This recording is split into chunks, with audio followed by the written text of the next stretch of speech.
Hey guys, Realtor Adele, your favorite realtor and investment property strategist. Let's jump right in with this month's housing market report.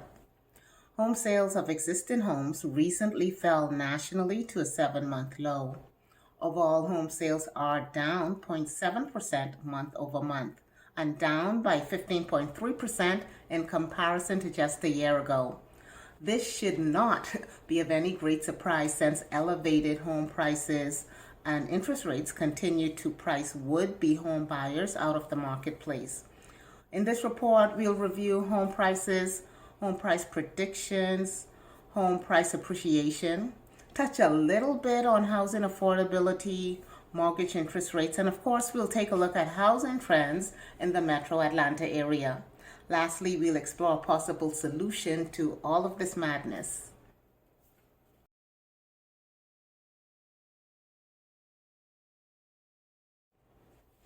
This chart shows home price appreciation from three housing indices: Case-Shiller, the Federal Housing Finance Agency, and CoreLogic.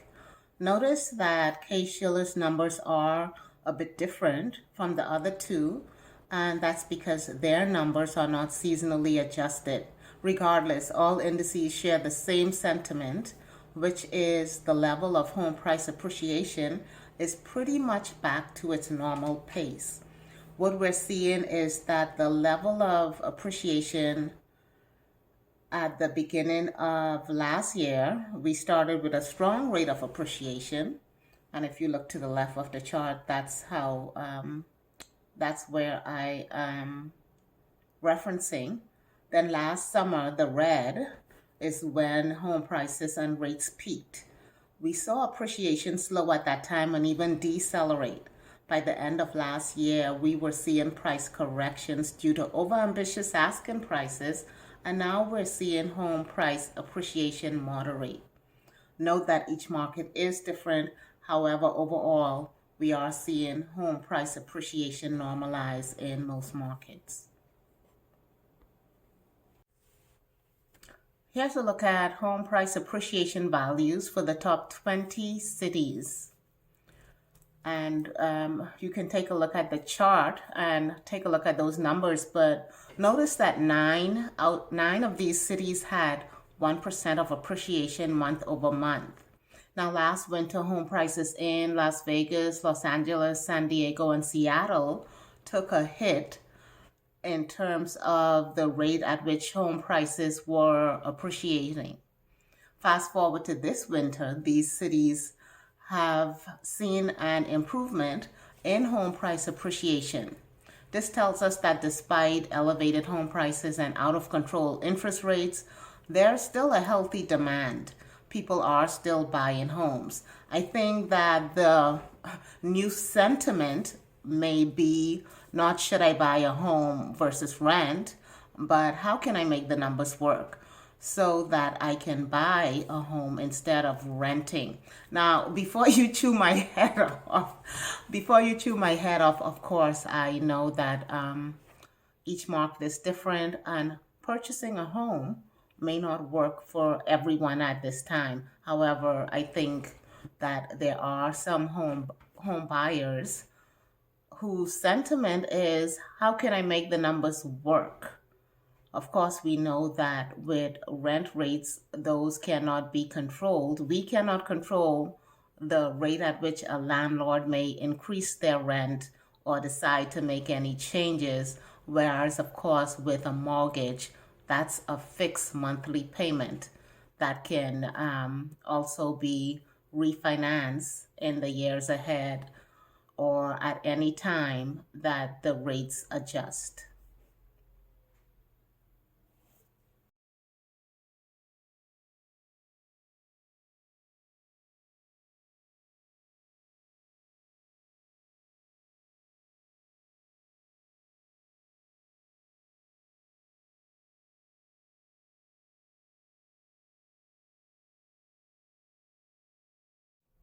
So here's a look at the annual 30-year fixed rate mortgage for the past, about 7 years. Do you see this chart here? These numbers, forget about them. We won't see these again. Unfortunately, I doubt we will see rates where they've been in prior years. However, I just wanted to to compare to what we're used to rates being, right? And what has become our new normal. Of course, no one has that crystal ball. However, I doubt we will see rates settle to below 5% anytime soon. And so, as you can see, between 2016 and 22, rates were under 5. In 2022, they shot up significantly. In fact, last summer was the peak, and seems like we cannot catch a break since. Rates seem to dip by a quarter or so of a point. However, nothing drastic and certainly nothing very lasting, right? However, we did get a nice surprise recently when rates dropped to about 0.5%, and hopefully this trend continues. We don't know. We'll just have to see what happened as far as that goes. So here is a chart that shows the current mortgage rate compared to the last 5 decades. I thought that this was interesting when I stumbled upon it. Thought that I would stick this in here just for context. 2000s, they were just over 6.25. In the 90s, they were over 8. So, hey, this is nothing new, right? We've been here before. But take a look at the 80s, almost 13%. Can you imagine? Um, but yeah, I don't know. I think, guys, that as I was mentioning before, the new normal rates are gonna be they are gonna be what they are. Are they ridiculous? Of course they are, right? But at the end of the day, I don't see rates going anywhere under 5%, but we will take 5. Right now, I think we're just over 7.25. I will include the current rate on the next slide, and then I will also include a link where you can check current rates at your leisure.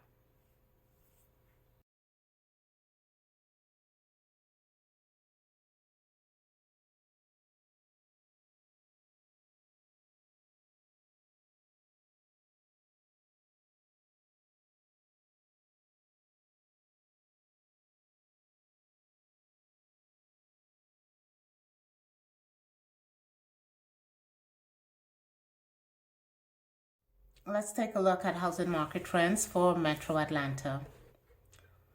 So this chart is divided into 2 portions. The top part is for residential detached, and the lower portion is for attached homes, meaning condos and townhomes. We're gonna just take a look at a few of the items listed, and those are pending sales, closed sales, days on market until the sale, average sales price, the percentage of list price received, and the month supply of inventory. For residential detached, the pending sales were 29.29, closed sales 31.17. Whenever you have the closed sales number greater than the pending sales, pending meaning under contract, that just means that there were transactions or homes under contract from the prior month that are being closed in the current month. And days on market till sale 28, average sales price 543, 126, percentage of list price received 99.1, month supply of inventory 2.6.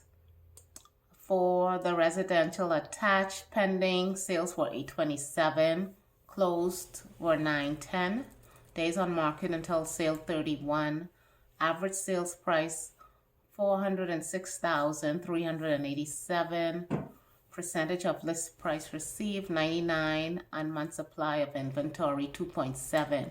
Now right off the bat, I am noticing this is the first time I'm looking at this chart, by the way, at least in any depth, in any detail. But what stands out to me is that the month supply of inventory overall has increased. I think last month it was about 2.1 months.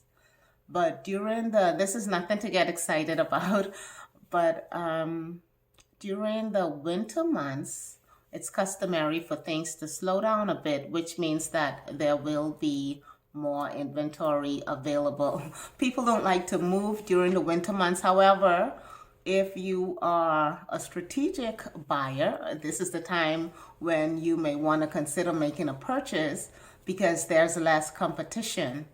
And these numbers they usually balance out because once we start to get into spring is a peak buying season in the industry, and then that's when you have more competition.